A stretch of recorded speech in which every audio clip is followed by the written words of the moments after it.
Well, hello, good day. I'm so glad you're back to the Lamb Network channel and enjoying our programming. And I'm happy that you're joining me today so that we can go through part 2 of what we talked about last week, which was about Miriam's event.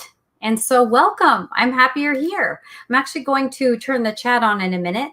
But let me just, in case you're new and maybe you've not watched anything, well, I would recommend as a prerequisite that you go back last week and watch the program from last week and catch up to this week if possible.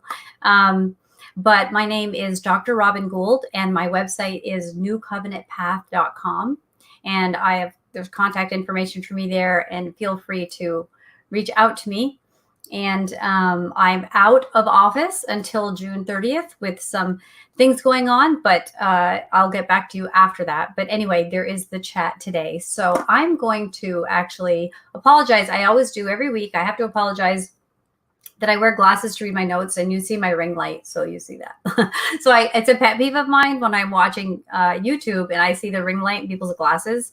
And even in their contacts. So I don't have contacts, which I probably should get contacts, but I just even see it there. But it annoys me. People say it doesn't really bother them that much, but I think it probably does bother monk people like me. But anyway, so yeah, I'm glad you're here. And we are going to basically take some of the really great information that we had last week, and we're going to expand on it a little bit and provide a little bit more clarity too, because an hour is very hard to tackle really any topic like thoroughly, and this is by no means exhaustively covering it, but we will do our best to get another portion of this in. So let's just get started here. So let me go to the chat in case people are going to chat. Okay.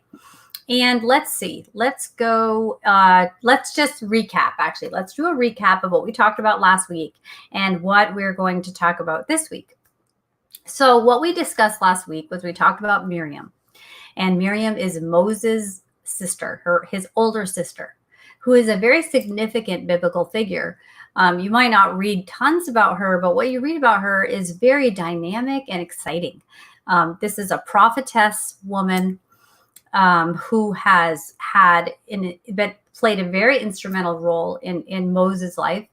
And we kind of developed her background a bit. And we talked about how at the time that Moses was born, of course, the Israelites were in slavery in Egypt. And that would include Miriam and her family, of course.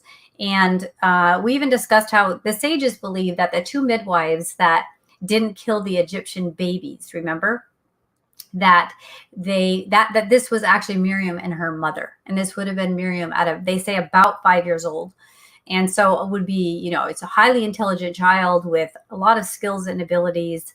And obviously her mother relied on her and trusted her. And then we talked about how Miriam was instrumental as a prophetess, as a child, when the command came from the king, because the king didn't want to be in competition with this new divine king that was coming, and had instructed that the babies 2 and under be killed.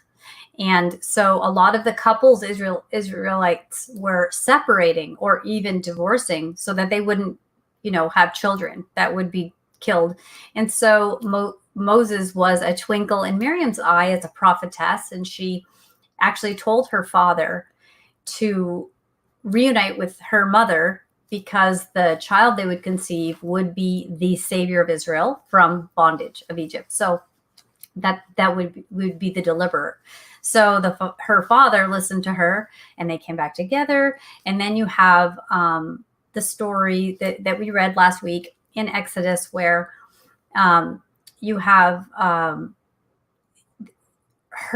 Miriam, when Miriam's mother takes baby Moses and puts him in the Nile, and Miriam oversees her little brother, kind of navigating through the water aimlessly toward where Pharaoh's daughter went to bathe. And the baby was a beautiful child, and she was like, oh, this is one of the Hebrew babies, and I want to keep this baby. And the of course, Miriam is overseeing her brother in a protective manner, and then, of course, approaches Pharaoh's daughter and says, listen, or I don't think she said listen. I don't think you talk to Pharaoh's daughter that way when you are an Israelite girl. But she said, shall I go fetch a nurse for her? And so she says, yeah. So Miriam goes and gets her own mother, who is Moses' mother, and the Pharaoh's daughter actually pays wages and says, here, take this child, and this would be a 2-year time that she would be caring for the child, being the child's nurse. So that's exciting. So you can see how Miriam has very instrumental, very wise and very faithful girl. And this resulted in Moses being brought up in Pharaoh's house and a powerful figure in Egypt to that extent. And then, of course, the story where Moses grows up and figures out, who he is, and his life story gets a lot more interesting. Not that it wasn't actually, his life is interesting from the very second he's conceived and before. But anyway, so Miriam is a really important person. And what we talked about last week was that we read Numbers 12, 1 through 15, which is really where you hear most about Miriam. People don't really think about her as much as a child and the instrumental role that she had then, as much as they think about her as an adult, being, as it's viewed, chastised and punished and set outside the camp because she and her brother Aaron were criticizing Moses and speaking against Moses. And so that's kind of how she's known in many circles, and that's really her claim to fame. And that's really not, I think, an accurate picture of what was happening there. And so we kind of unpacked that last week, and we went through some of the words, and the first time you see these words in the text, and it's important to do that. This is how we understand the Bible. One of the main things you want to do is you want to use hermeneutics, where you actually learn and go by the rule of first mention, where the way you're seeing something first is going to be a high likelihood how this is to be translated. And also it matters what lens through which you see the Bible. Temple language is very important. I'm actually going to mention that a little bit today, just because it's warranted. And anytime you're reading the Bible, if you want to understand the Bible, you can learn temple language. So that's exciting to me in my world and in my circle, but we'll see how you feel. But let's jump in and see where we are. And we have got Numbers 12. So let's see how I want to start. Well, actually, I wanted to always start my programs to encourage you to just relax and to just receive, and to be prepared to move forward a little bit, maybe in perspective shifting, right?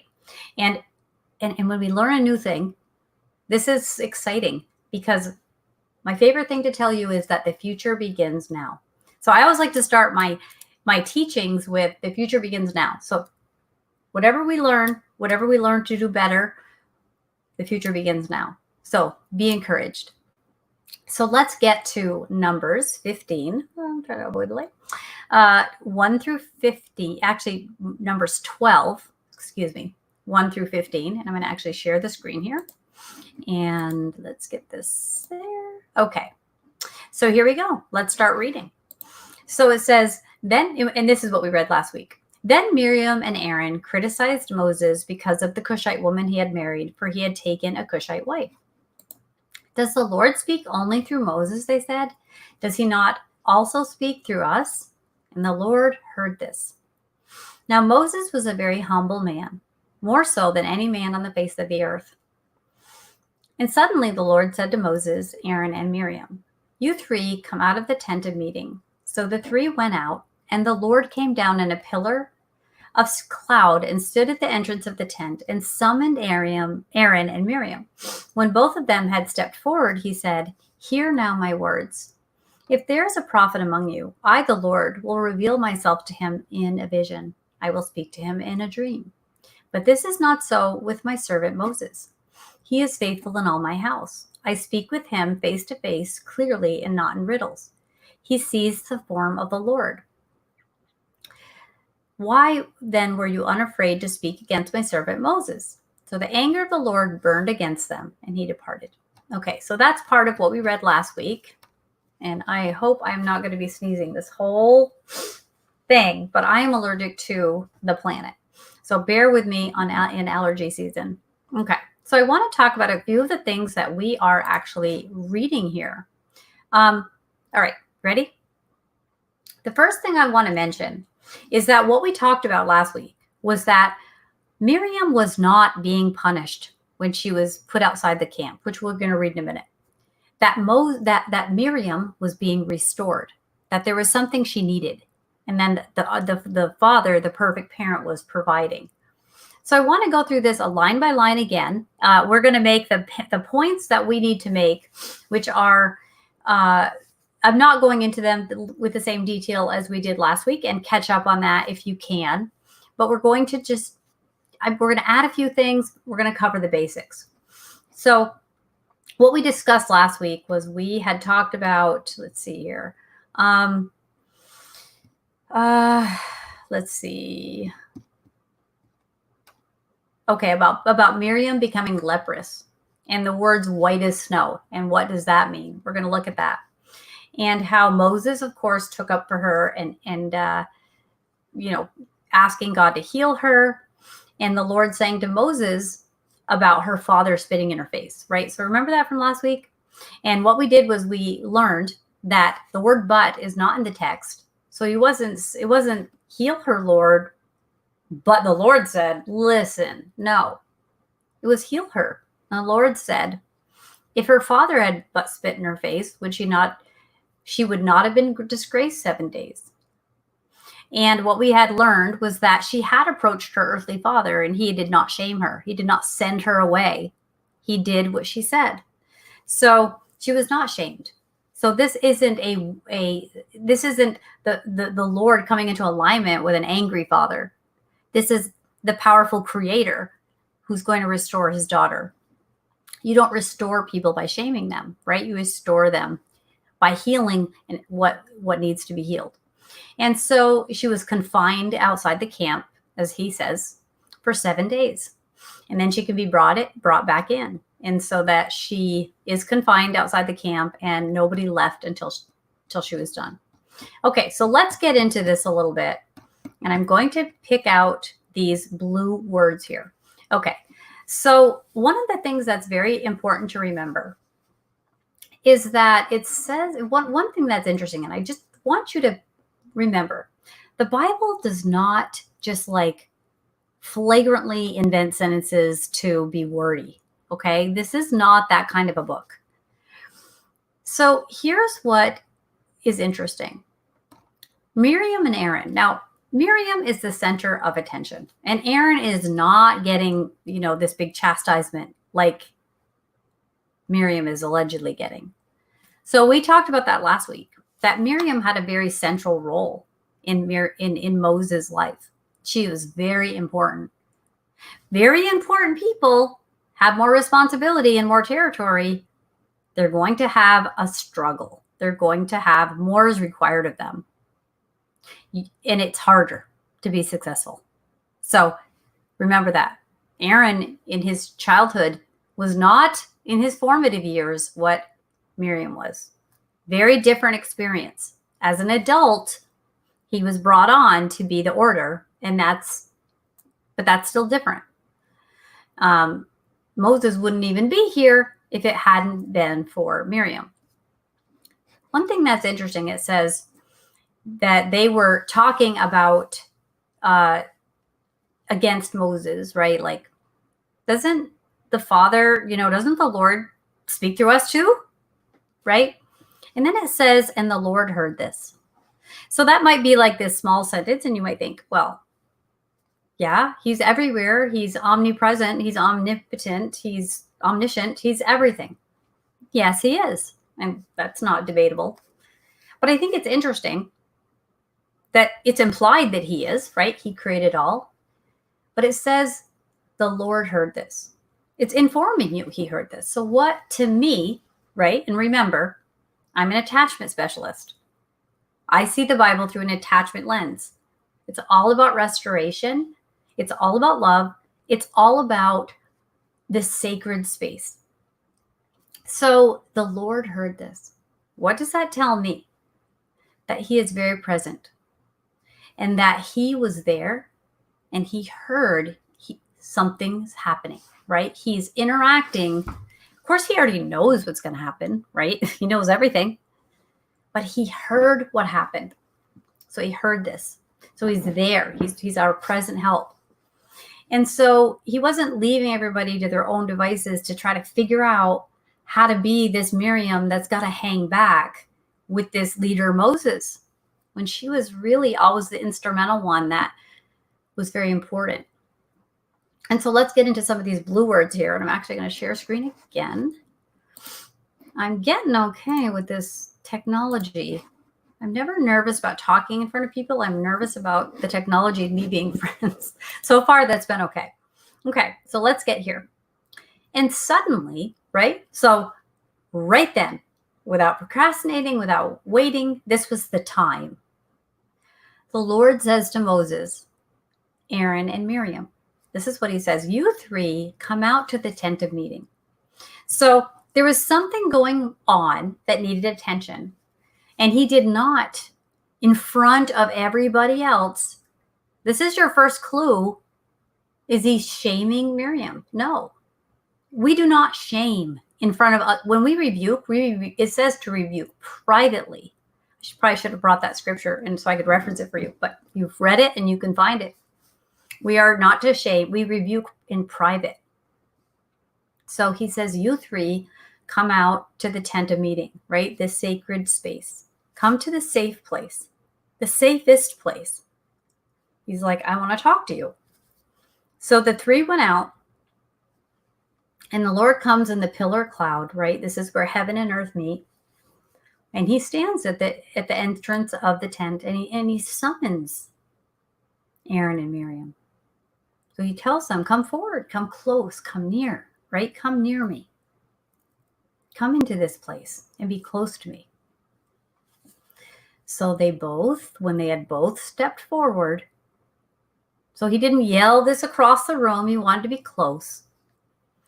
And then he says, hear now my words.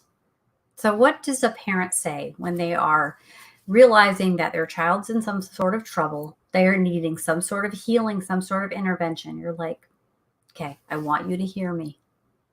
Okay, so these aren't extra words being thrown around of just have a word count to make it seem like a substantial book, right? This is important.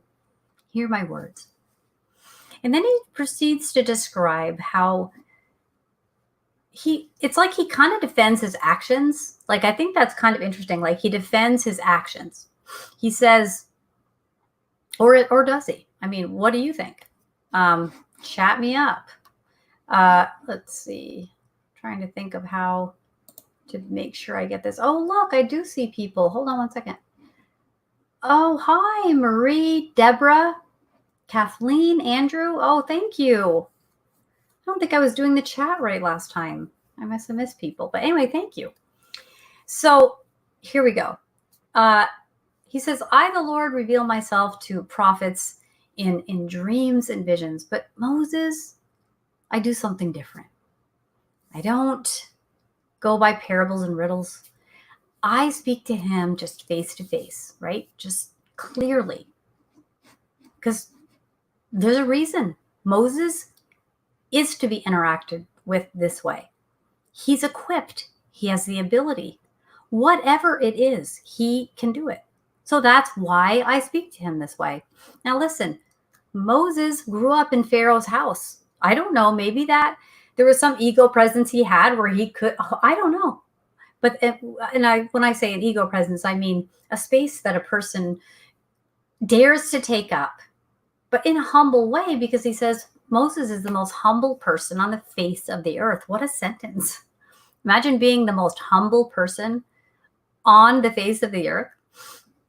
And he speaks to him face to face, and he says he sees the form of the Lord. He sees the form of the Lord. He sees the shape of the Lord. He sees what the Father's about. He understands where I'm headed, what I'm doing. We have a closeness in this way. This is how I interact with Moses. So he's telling him this. And then he asks them a question. Of course, he knows the answer because He doesn't, he knows everything, but he is obviously wanting Miriam and Aaron to answer this for themselves. Why were you unafraid to speak against my servant Moses? Why were you unafraid to speak? And then it says, the anger of the Lord burned against them, and he departed. So you see, I have in bold anger and departed, because those are some big things, right? These are, we're talking from an attachment perspective, where we want to look at that a little bit more. Now, anger is an emotion that people have. It's an emotion God has. I find that word interesting here. And this is why I find this word interesting. When I look into that word, it's like af. Let's see where we find. Let me go a little. Let me bring you in a little more. Make that bigger. Let's just see what this is. Look at this word. Where do we find this word? We first find it in Genesis 2:7, when the Father breathes into his nostrils breath. That's the word. We are translating it as anger, when the very first time you see it, it's actually in the language of kingship. And so I want to back this up, and I want you to be able to research this yourself. An excellent author and teacher from Foundations in Torah. Her name is D.R.E. And this is her second book, her second temple book. It's called The Temple Revealed in the Garden. And her first book is called The Temple Revealed in Creation. And that's the prequel to this. And that book, I can't even keep that book on hand because I'm constantly loaning it and getting it back and buying new ones. And I actually don't even have one right now. But this is her second book. And she teaches a lot about this. This is important information. She talks about the priestly language, the language of kingship.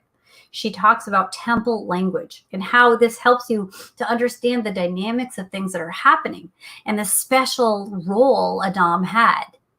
And because we're talking about how Adam was getting this breath in him, which was really about, like, you know, being anointed as a king, sort of. I apologize for my sniffling. I am allergic to everything. It's going to be this way. So we'll make it work. So anyway, there's the word used. So we're looking at this as some really like angry situation where he sees her doing this and gets super angry and then takes off and abandons them. But that isn't really what these words say. And so you're seeing that first word, and it's like, what did he do? Was he angry? But this word is connected to his nostrils, where this union of, I'm going to anoint you in this priestly way. Okay, we're all a kingdom of priests, right? But there's a connection there with that word. And so it's your face, right? In Genesis 3:19, we see that it's your face, right?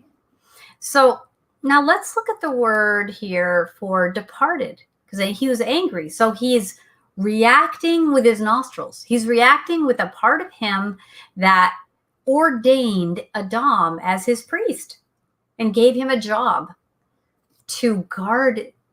And actually, if you, D.R.E. teaches this, so I will not do this justice. I will mention this casually. Look at my notes here. D.R.E. taught me this. It's in her book. But it says in that he rested him in the garden. Right? That's interesting. Listen to her teach on that. I could not do it justice, but go ahead and listen to her talk about that. Listen to her podcast or her wherever. She does a beautiful job, and she talks about how he was to work and tend it, and she calls it service in the sacred space, which I 100% agree with. And actually, first time I ever read that, I cried because it was so special and meaningful to me that the Father does this. It's exciting, right? The Bible is exciting. So, but let's look here at this word, when he departed, and the word halach, which is the word for walk. Now, here's where we're going to see this word, okay? Look, I want you to see a few places. We have Genesis 2:14 about the Tigris and how it flows and how it goes. Doesn't seem angry there. was when the father was walking in the garden in the cool of the day, which this sort of walking would be in the cool of the day would be in the spirit. And this sort of walking, I've heard a very interesting scholar teach about this, and I can't verify very particularly, but I remember it, that the type of walking was mahalak in that specific instance, which is a form of really walking in to get back what was his. I think that was interesting especially from an attachment perspective. I haven't verified that or researched it heavily, but just to mention that. So in Genesis 3:14, on your belly you will go. So you're getting the serpent. So you're getting this word means a lot of different things, even though it's always something going somewhere else, right? But walking in the garden in the cool of the day, he was around, he was present, he was walking. So I just wanted to make sure that we brought that up because I think that's really important. And let's move on in our reading here, because we're kind of establishing that it wasn't so much this wrathy anger and then he took off, because that I believe severely perjures our Father as not being there for his needy children. They're doing this because they're needy. Our sins come out of needs that we try to meet ourselves. We don't submit to the Father. We miss the mark. We sin. We break the law. We break the commandments. And so it says, as the cloud lifted from the tent, suddenly Miriam became leprous. Okay? Interesting. We're going to read 2 Kings 5:1. But it says white as snow. So the qualifier here is white as snow. Okay. Look. Let's go to Psalm 51:17. And it talks in a positive way as a clean, cleansing, white as snow. So there's a very positive connotation to that. And what was interesting about 2 Kings 5:1, and let's see where is 2 Kings 5:1? I think I have it like later on down. 2 King, but we will read it. I could say it, but I want to actually pull it up. So let me make a note to myself that I don't forget 2 Kings. Now, the idea is I don't forget to look at this paper before we are done. And if I don't remember, we'll just do part 3. But Aaron turns toward her. So they face each other, siblings, family, right? I turn toward you. And he saw, of course, that she's leprous. And he says, Lord, don't hold this sin that we have done foolishly, don't hold it against us. And then we talked last week kind of at length about her not being like a stillborn infant whose flesh would be half consumed when it comes out of his mother's womb. So we talk about mother's womb, that word really meaning mercy. Don't let her be outside of mercy. And we talk about this whole idea of that white as snow description is first found as the second sign where Moses puts his hand in the bosom area of his cloak and pulls it out, and it's white as snow, and then he puts it back in. And there's a birth element to that, a new birth. And then so you're seeing a lot of these words, you really can't get away from this whole idea of the garden as a priestly king situation, kingdom, right? And the role that they have. And so then it says, Moses cries out to the Lord, and you can see I crossed out the but and the question mark because that's not in the text. So he says, oh God, please heal her, please. And the Lord answers Moses, and he says, if her father had but spit in her face, she would not have been disgraced for 7 days. And he's saying, because he didn't shame her, neither will the father. Let her be confined outside the camp for 7 days. And after that, she may be brought back in. Now, remember that the word for confined outside the camp, remember we found that last week as it had been first used, and it was really a positive thing, a protective barrier from a safe, tender inside, protected from a chaotic, swirling outside. And so we found how this was with Noah, where he was in the ark and the father shuts him in. That was just one example that we had discovered. But this is about, well, let's go back to Adam in the garden. When he had cut his flesh to remove woman, when he put him back together, he repaired it. So here's Miriam. She needs to be repaired. So he does this. He's a faithful father who will restore all things. And he is always in the process of restoring all things. We just have to submit to his work and not make it our own. That's our work, is to not work. First thing we were ever commanded to do was to rest, right? We're created on day 6. We rest on day 7, which was our kind of our day 1. So it's exciting. Okay, let's go back here and know that her being set apart, he would be doing service in a sacred space outside, because we think of Noah, think of the ark was sacred in there with these souls in there. And then the water was just raging about them, but the Father protected them. Protected them, completely protected them. So he's going to protect Miriam. And in this case, it's going to be from herself. So we're going to talk a little bit more about some of, let's see, and make sure I get my notes here. Okay, let's go here. Let me get these back on. So Miriam is confined outside the camp, and the people did not move until she was brought again. She was important. We waited for her. She was outside for 7 days, a time to complete the work that he wanted to complete in her. A week.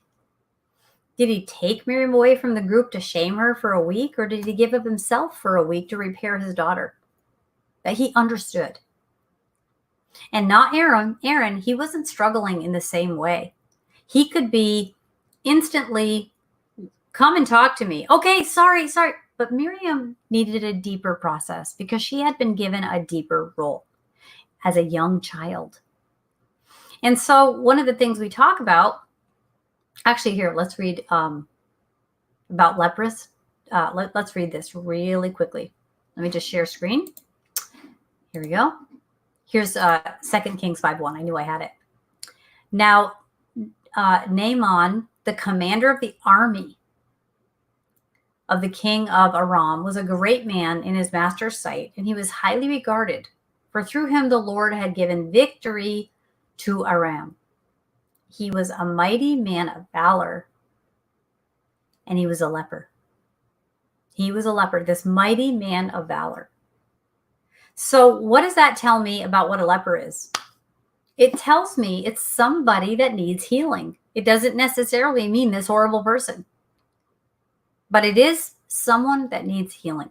And that's how I see Miriam, right? That's what I see with her. So what does Miriam really need healing from? And we talked about this last week. We talked about Miriam as a child being so instrumental that she could have really taken that on as part of her identity. And when we were in the garden, our identity was just in the Lord. It was just that we were made by him, and that was enough. And it was when we ate off the tree, when Chava wants to be like God, he says, you won't die. The serpent, right? We all face the serpent. One point or another, we're all going to face that serpent. And he says, you won't die. You'll be like him, knowing good from evil.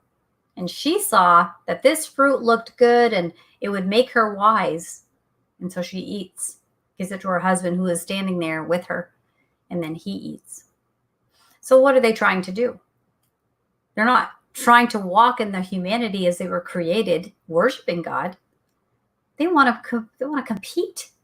They want to be God for themselves. They want to know what it's like to be God. And that is where intimacy erodes when we compete. And could we ever compete with the Creator?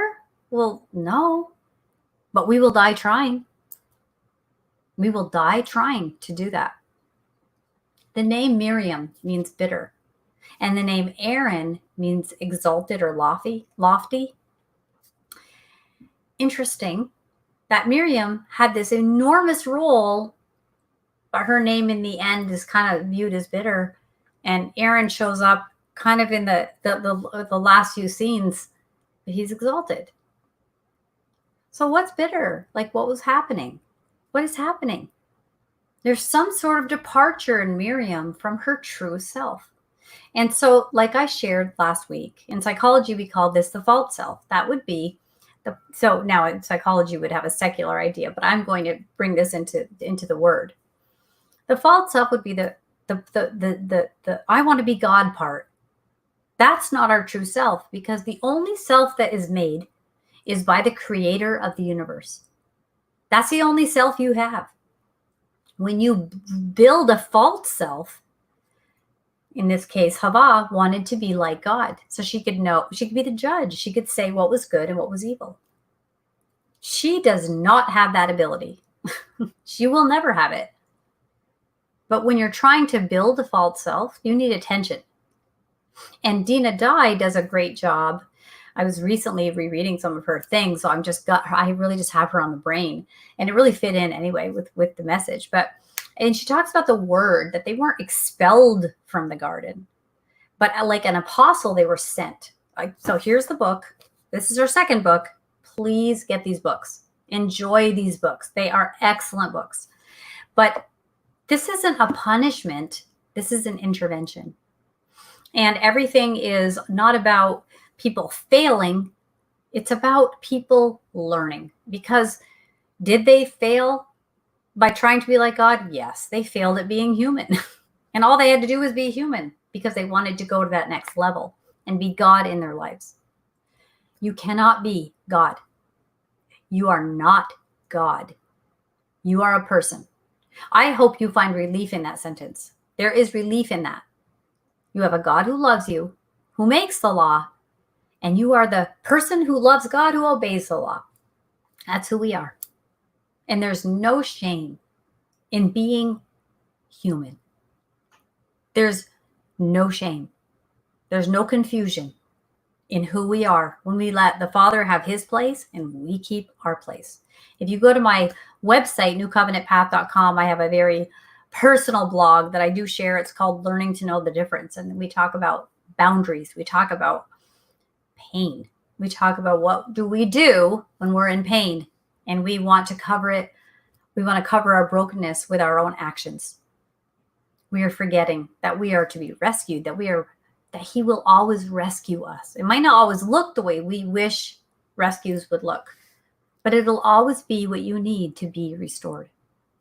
And so Miriam needed healing from this false self. So what false self might she have developed as a child, where she was the protector, the informer, the savior, the important one? She had so much success. This could seep into her identity, and this could be her false self of, I'm important. I do pivotal things that affect history. What about me? What about me? Don't forget about me. What is the Father saying? I hear you. I'm with you. I'm going to summon you close to me so I can talk to you. And Aaron can go, because this isn't his struggle.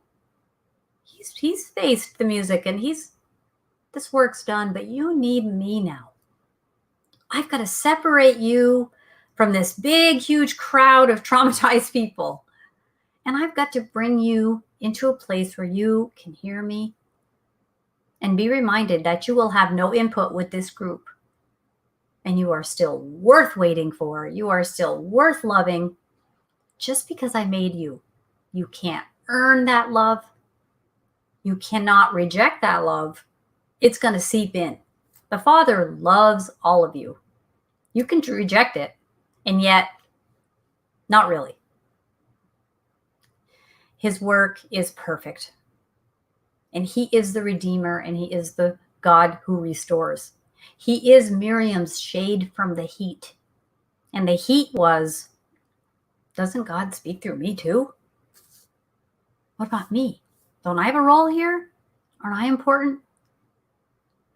And we all know that in our own lives, we go through, we have our own false selves. We might feel insecure about something, and maybe we become really controlling because that's the way we think we can control our lives and make ourselves feel important, by bossing other people around. There's a lot of different false selves that people have. The entertainer, the performer, right? These are all these things that we do to try to be God in our lives. Well, I'm going to tell you something. It doesn't, I believe, say that the Father was angry in a wrath way, but clearly it affected his nostrils, the part of him that breathed life into Adam. This part reacted. He's made his kingdom of priests to depend on his authority as that anointer, and to know that that's enough. The roles he gives us are perfect. And so he reacts, and he walks. He goes. He moves. Okay? He moves somewhere, like the tigress. It moves. That doesn't mean he abandons. He moved. And so Miriam was taken from the chaos and sealed in this protective, I want to say, sacred space. We don't know what happened there. We don't know how he dealt with her. He explained to us the way he dealt with Moses, but he didn't ever tell us how he deals with Miriam. All we know was that he summoned her, and he brought her into a place where she could see she needed healing. But not so much negative leprous, because white as snow is seen in some positive ways. But clearly, Aaron turns to her and sees, wow, you need healing. And he separates her. And then in private, none of us know what he did and how he did it. But he had everybody wait because his daughter was important. She was important, doing nothing except being restored. She's worth waiting for. She was important to that group. Isn't that beautiful? That's you. You're worth waiting for. You're important, regardless of what you do or don't do. And that is what I'm talking about, your identity.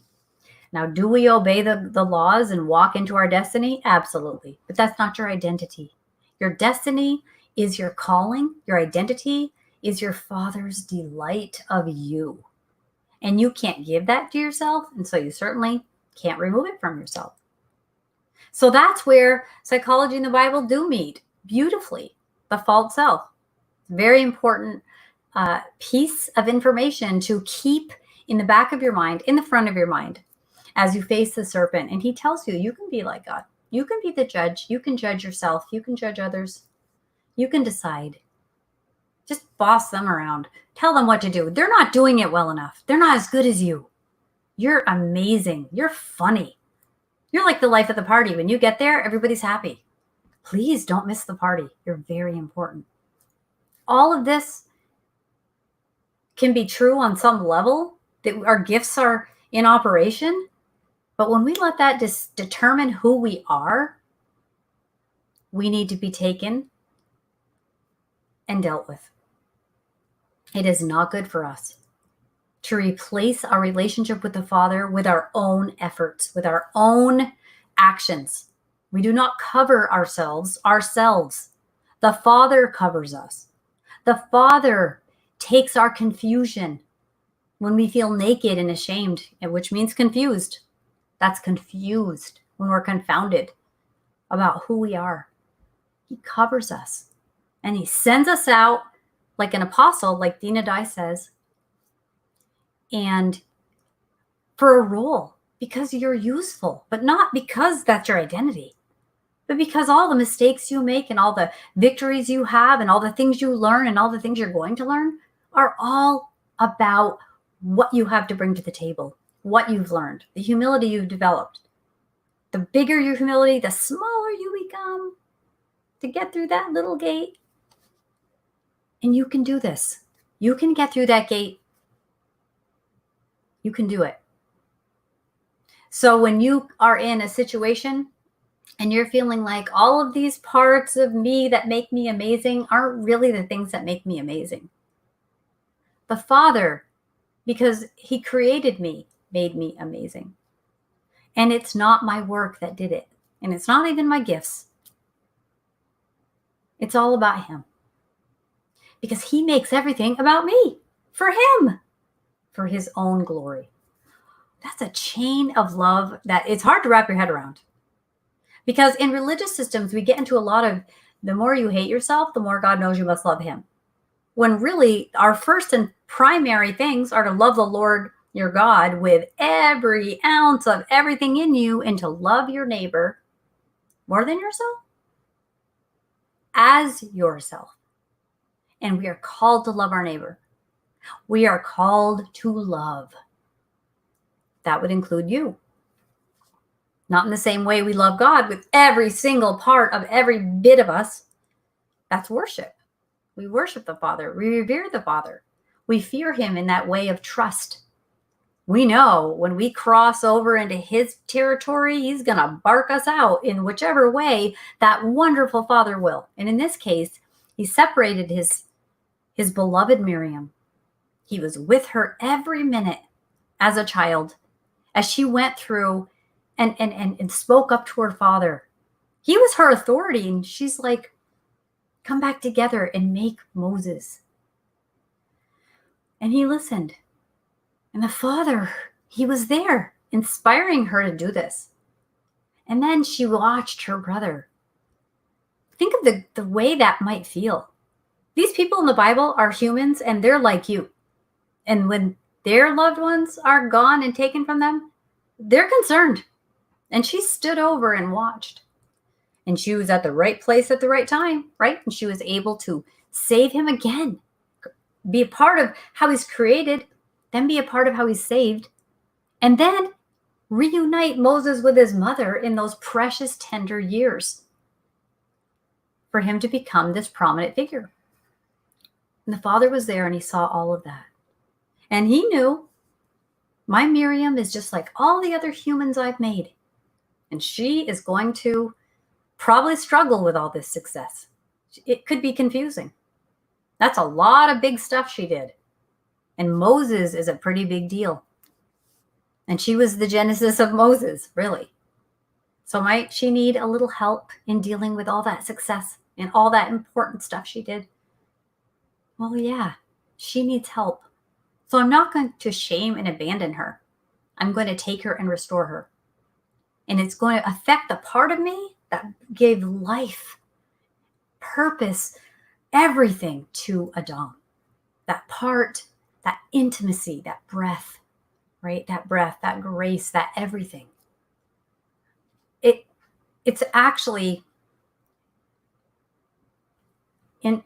in the bigger, broader scope of things, it helps you to read the Bible about the book about your dad and how he handles things. If you see your loving father as a wrathful hater, that's a very difficult relationship. And not one I believe is in any way accurate of our Father. Not to say he doesn't get very, very angry. Doesn't mean he doesn't have emotions. He doesn't have harsh rebukes. There isn't a capital punishment justice system. There are all of these things. The Bible is a complicated book.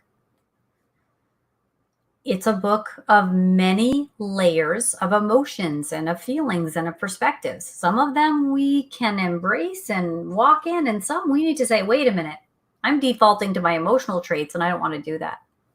We have to have the wisdom to know when and how to do that.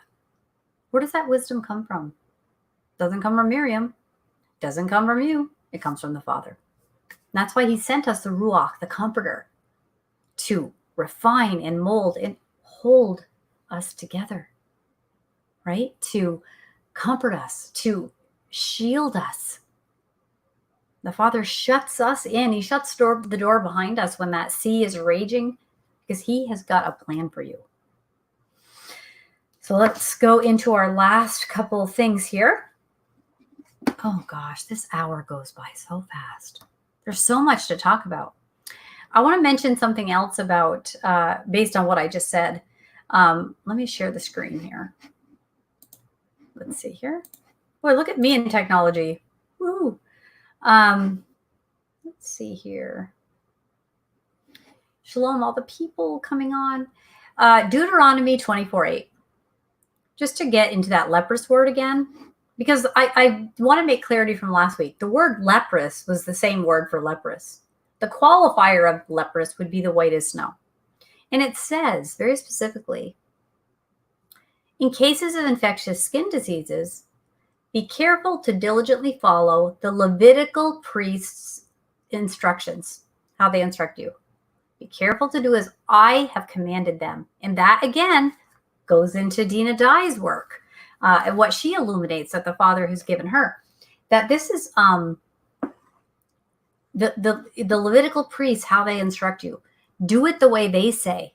There's that leprous piece. Be careful to follow the Levite priest. Hearken back to the priests for this leprous issue, for these infectious skin diseases. It's going to keep you clean, because it says this. Remember what the Lord your God did to Miriam on the journey after you came out of Egypt. She went outside of what she was supposed to do and be. She wasn't following. Now, the Levitical priests never said don't operate in a false self, and yet they do. When you actually read the temple language, this is all about acknowledging the sacredness and protection and specialness of the Father and how he protects us in that priestly role, in the Holy of Holies. I don't even want to say more, because I really want you to be able to get the full story from D.R.E, and her books are phenomenal. But he brings this up about the leprous one, about the person with leprosy, and that she was not following what she was told in the priestly language. She was not following it.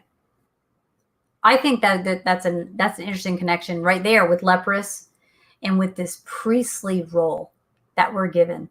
The priest is like a mediator of sorts, and D.R.E does a beautiful job on that as well, but not the mediator, right? Let's not get confused with that. So let me stop our screen here, and let's see what else. So in this case, let's actually bring this into Cain, right? Because I think this is interesting. Cain, and again, D.R.E, she should be doing this show today. But, we learn from people, right? We learn from people that we respect, and we share this nugget. And I'm happy to plug her book, because I just know it'll benefit you. But Cain didn't bring the right sacrifice at the right time. He wanted to do his own thing. He wanted to be in charge. I want to bring the sacrifice I want to bring at the time I want to bring it, not the specific one called for at this time, like his brother Abel did. Cain did something different. He wanted to be his own God. Maybe I'll throw God a bone, but at least he's getting something. I'll tell you, that is not the attitude to have with the creator of the universe. Nope, you don't do that to your earthly father. You certainly don't do it to your heavenly father, right? So here we have another example. I'll do it my way. I stood before the serpent, and I decided I do want to be like God. I don't want to just depend on God. I want to be God. I want to be God. So interesting tidbit there to remember. And so basically that's my information that I wanted to bring forward with our word studies and our concepts. And I appreciate D.R.E's help because I find that information just fits in really well with Miriam and the bigger picture of, was he angry with her? His nostrils reacted. The part of him that breathed life into man reacted. So this is a core reaction he's having. And I believe every time that we say no to our humanity and yes to our works covering us, I believe that is a core issue for him. It goes against the plan. It goes against the form that you are to take on. Moses saw the form of the Lord. He knew the role that he's supposed to play as the Redeemer, as the one who restores, as the one who gives identity. Moses got that. So he didn't require the other ways that the Father, through dreams and visions, right? I call that like the bells and whistles. Truly, these prophets were hearing from God, and how interesting to read about the prophets and that stuff actually happened just the way they said it would. It's amazing. But it is bells and whistles. Some of us need a little more fancy stuff to be convinced. Like, wow, that was an amazing sign, and I have that in my life. Like, that's amazing. What are the odds of that happening? Last week, I had an incredible experience where the Father showed up and showed me his fingerprints were all over it, and I needed that nugget of notice, right? Moses didn't need that. We don't know why. We're not sure. Who knows, right? The Father knows. But that was his way of interacting with Moses, and that's not for us to argue about, because we shouldn't be so concerned about what he's doing with everybody else, and maybe we just need to be concerned about what's he trying to do with me, and how am I in my own way, and how can he be the answer to getting out of my way? Well, humility, getting small. What's the false self I'm operating in? Oh, I'm the overachiever. That's what makes me good and gives me value and makes me worthy. No, the Father says that is not what makes you worthy. You're not worthy by your works. You're worthy because I made you. And because I created you, your worth is implied. It's imbued in you by my very hands. So you can't give it to yourself. You can't withhold it from yourself. And nobody can take it from you. Your identity is in Yeshua. He is your Redeemer because he came for you.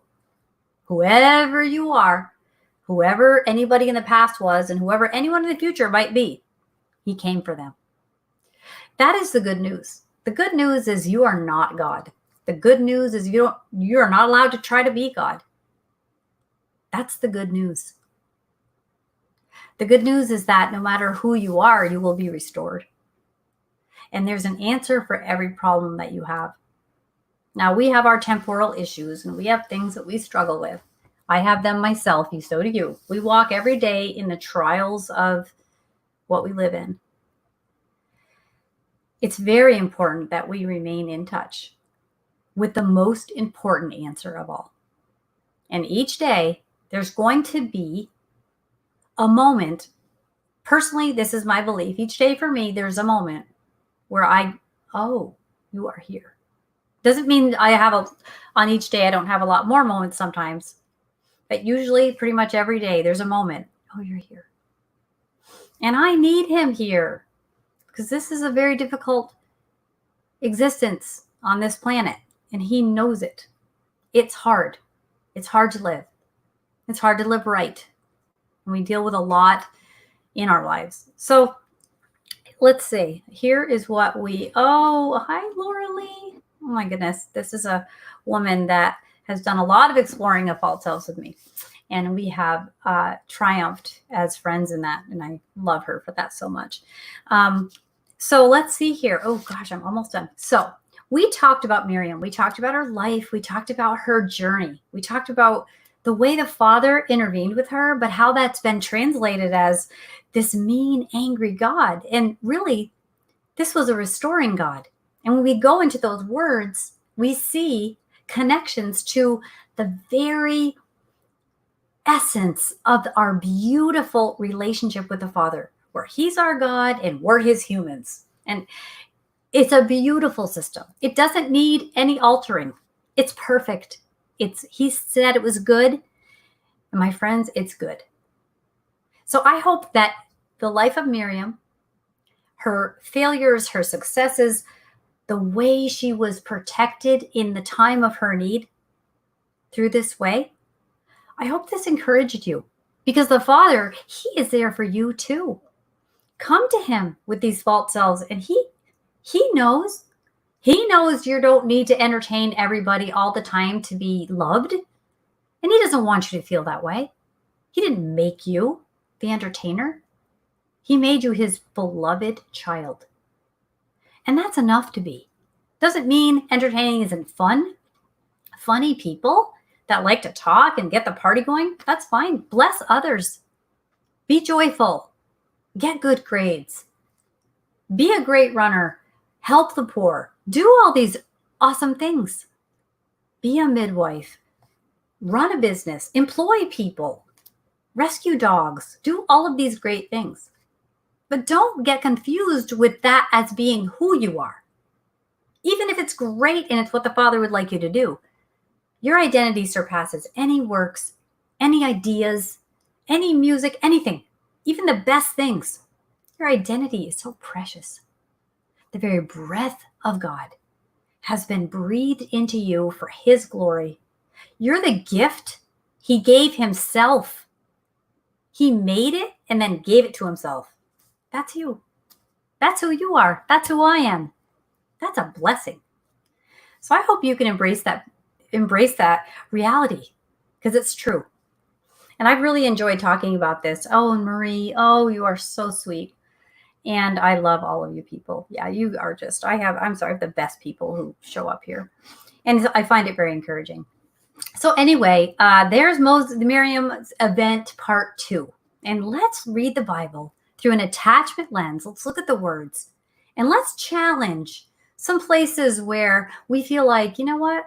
I don't think that's what the character of God is like. Now, it's not for me to say, but I do know he's a good father.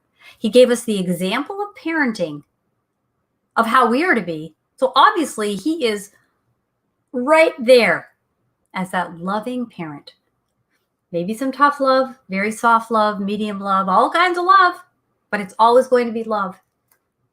And the Father loves you so. So I really am grateful to you for being here today. I'm grateful that we get to talk and discuss this. And you know what's going to happen? We're going to get to know each other better. I'm going to continue with topics, and I'm not used to this whole live setting. But the technology and I have gotten along okay, aside from this situation.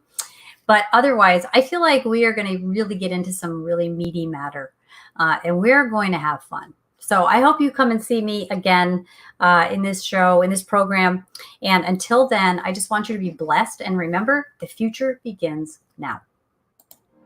We are richly blessed to bring you what we believe is the fullest, most diverse, yet up-to-date progressive teachings, discussion, and prayer programming you can find anywhere on this planet.